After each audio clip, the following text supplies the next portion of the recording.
trending topic for the day. It's been a lot of discussions about this. We've seen some stuff on other podcasts with Paul George. Hartenstein was on there recently to shed some light on the difference between the American developmental system and the European developmental system when it comes to amateur basketball. Um, I personally have some pretty like I just have some thoughts I don't know can change about the way that basketball looks for American athletics. But can you kind of explain and shed some light on the disparities between the two, whether it's the Sure. American model or the European model?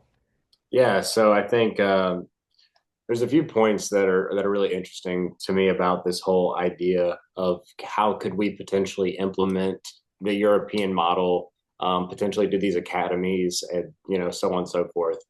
The issue ultimately starts with the top.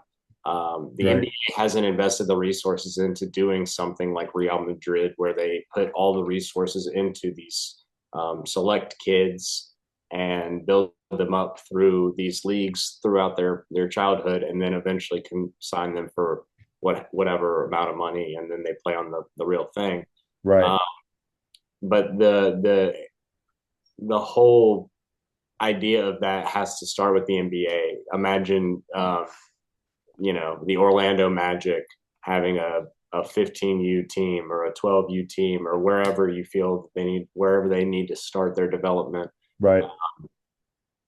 And obviously, the problem here is that you have so many kids and so many people that want to chase. Obviously, we have more people than a lot of these countries, so a lot of these people want to chase this NBA dream and pursue athletics at the highest level. So you have a lot more people that would be susceptible to maybe getting caught in a situation where they don't pan out, or um, they've gotten involved too early, or it's not enough education focused, or what have you. So I think there's pros and cons to each. I think obviously America would struggle given the current A travel ball structure and AAU amateur athletics and just the nature of things here in general. But the way they teach the game overseas tends to be also, I think, something that is adapted to the game here. I think the Hmm. game here has kind of become more of space and passing and shooting, which Yep. is what they've always taught over there. And now you just have more players that we see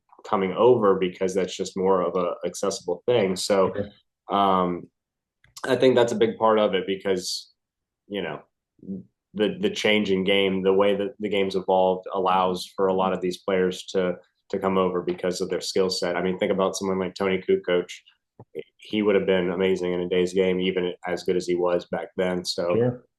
we've named up several guys. Peja, a guy like that, he would have been greater in the day's game. So just I think that's a big thing for it, and that's one of the bigger obstacles.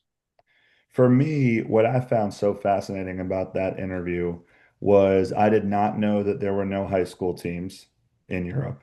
I did not know that there were no college teams in Europe.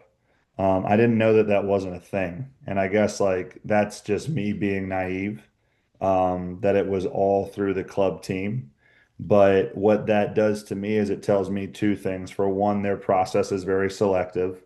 They're not taking kids who don't have talent. They're not taking kids who don't have potential. There's a reason that a kid is in one of those clubs from a very young age.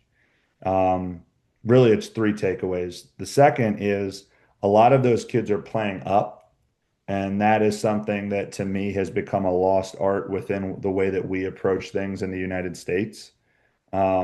This lack of desire to have kids struggle or battle or scrap or claw to get where they need to be, to truly get their butts kicked. So they have to reflect on their areas of improvement and also finding ways to fit in within the team structure. I think that that's very important. Um, I've had to reflect on that a lot with Trey and his journey with soccer is, his next season is going to be fall soccer. And we decided to put him in 8U as a 6-year old. And, Trey is probably the same size as most 8-year olds, but there are going to be a ton of different struggles that he goes through with physicality, with skill, with everything. So it's a decision that's tough for parents. So I think that that's another big part of it. And then the last one's basic, man. It's just money. Like we're not going to stop the structure that exists in the United States because everything is money related. It is what it is. Like there's nothing in AAU right now that isn't about money. The number of teams is insane. It doesn't lend itself to development. You can just start a team and call yourself elite. That already sends the wrong message, but you can't call yourself the average team because then no one's going to want to play for you. And then the other part of it is within college, there's no way that will change. Zero. Like the NCAA being a multi-billion dollar industry is not suddenly going to stop at the expense of development for the game of basketball. It's just not. Um, so it's unfortunate, but to me, I think that those are kind of the disparities that I found very, very interesting. I'd love to hear your perspective on, can you imagine though, like if we committed to that model with our top dogs, like how unbelievably dominant they would be. Like I don't think there would be any chance for anybody else. Like if that's truly the route that we committed to. What are your thoughts on that? I tend to agree, but I think that the players who are, I wouldn't say surefire things because there's not such a thing, but Right. EJ Dibansa, he was continually putting himself in a position to, I'm going to make it to the NBA and I'm going Hmm. to be good. No, that's So a fact.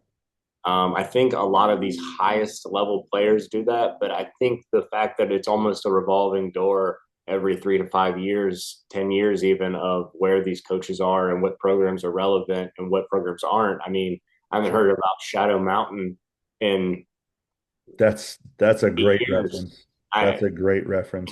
Chino Hills is obviously because of the Ball brothers, but you think like Montverde now they're changing and Kevin's going to Spire, so I think it's hard to keep a consistent structure um, with so much movement. That's one of my bigger concerns with it. But I do think that a lot of these top players are training with NBA guys and are getting some sort of development with NBA players. So the issue comes really into play is, how do we get these guys that are the top surefire things into an Sure. NBA system earlier? Because um, we don't do this with any sport, but Correct. due to your college athletics and the money that's involved with that in high school athletics, but you can get drafted, out of high school for baseball. I'm pretty sure. Mhm. So it's like I really think that's something that needs to come back. I understand the concerns with not allowing people to go to college and then missing out on if they do end up getting hurt or some unforeseen thing they don't pan out or what have you, then they can't go back and do things as easily or have the opportunities that they may have had if they just went to college. But Right. um, I do think it's just something for, why does AJ Dibansta need to go to BYU? Now he's going to go make a ton of money. So what does it matter? Like he's going to go and it's just going to be kind of a rehearsal year and go through the motions and see what kind of crazy numbers you can put up so he can be the number one Right. There's so much to me. I think that all those points are great. Um, I think that we're trying to almost do it in a self-serving way to just say that we did it the way that we have always done it, without real reflection. Here's some stuff that I think really proves. I just think there's too much fluff in the game right now. Um, whether it's lack of truth from coaches, whether it's too many teams. I was doing some research today for this. So listen to this. There are 15 EYBL scholastic teams. Why?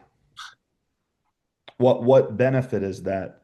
Like, so you what you've done within that, because remember 20 years ago, it was like Oak Hill was the one. right. And they got whoever they wanted to get. And they would go everywhere and they would destroy everyone. And the EYBL teams, that's not a knock to just them. That doesn't include a prolific prep. That doesn't include dynamic prep. That doesn't include anyone in the WCAC in Washington, D.C. That doesn't include the great California teams. That doesn't include great teams from the American Southeast. It doesn't, like, there's too much. Like everyone is trying to go after the same kids, and as a result, there's no solid product. I said this the other day when I was at the Phenom event, coaching the 16 and under team loaded South team. People forget that 18 years ago, 20 years ago, when I graduated from high school in Washington, D.C., DC Assault had a starting five of the following. Okay. Chris Wright went to Georgetown, top 50 player in the class. Austin Freeman went to Georgetown, top 50 player in the class. Nolan Smith, McDonald's All American, went to Duke, is now the head coach of Tennessee State. Michael Beasley, number one or two overall player in his class on every major publication. And Chris Braswell, who was in the class of 2008, not 2007, top 50 player in his class, went to Georgetown. In what universe right now would five top 50 players play together in AAU basketball? It might happen, but that would not be serious. That's the issue. Then you're talking about like, oh, well, it's a showcase thing or it's this game. We're going to pair. No, no, no. Think about the benefit. Because when Chris Wright and Austin Freeman went to Georgetown, they were killers. They were ready to go. They knew what role they needed to play to win. You already knew Mike Beasley was the top dog on that team. He knew that was going to be his role from high school all the way through his 1 year in college. You knew what Nolan Smith was going to like. There's a missing element of that, and it's because there's just too many options, man. It's watered down, and I don't know that it'll ever catch that system because I don't think Europe is going to deviate from what they're doing. I don't know. Well, I'll take a counterpoint and kind of look at a contrasting view and say, is our system really that flawed? Mm, We still do occupy over 75% of the NBA, which the number has increased from 5% in, 30 years ago. That said, that kind of goes into the next point. Maybe that's just improvements in scouting, accessibility and technology and being able to scout players from afar and, sure. players that Where, yep, wouldn't have been seen otherwise. So I think that kind of also leads into the international side of things. You see more players kind of being unearthed that wouldn't have been seen otherwise just because of pure accessibility, which has greatly improved in the last 20 to 30 years, as with the numbers of international players that you see going into the NBA. So I just think, like I said, it's favoring them now, especially because the game is sure. trended towards what they're good at, and then the system that we have, it's maybe unhealthy, but it still does produce an overabundance of talent. So much so that we have now that after the COVID, we see the whole age thing and the transfer portal and NIL has Right. now pushed kids pretty much down a level. We see a lot of kids who would have gone Division 1 a year ago, Sure. uh, going D2 and D3 just because it's just so much more competitive out there. Think about how many kids are talented enough to play in college and then can't play in college. No, sure, That's sure. more common now than it was 5, 10 years ago when I first kind of entered the landscape, in 2016. No, I want to ask a question, but I don't want you to get in trouble within your role. The question is, do you think the quality of basketball within the time that you've been in the space has improved?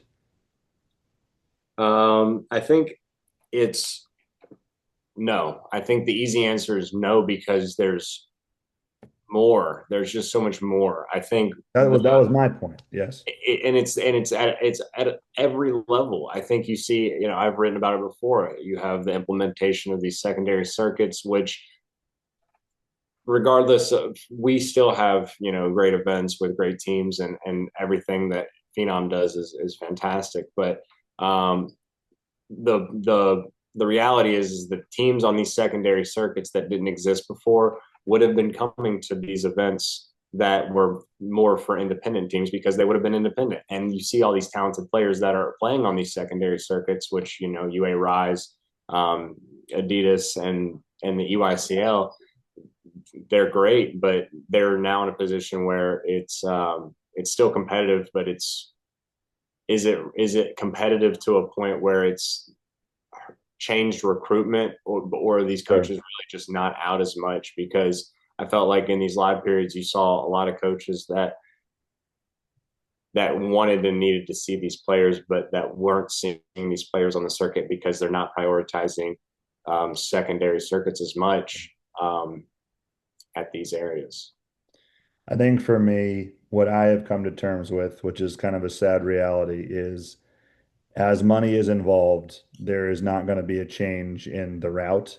And instead, it makes me reflect on a coach as to how I'm teaching what needs to be taught for kids to be successful and the way that I'm advocating for kids. Because there's nothing that's going to change unless it's from the absolute top, to your point. Too much money is involved at this point. So let's get into the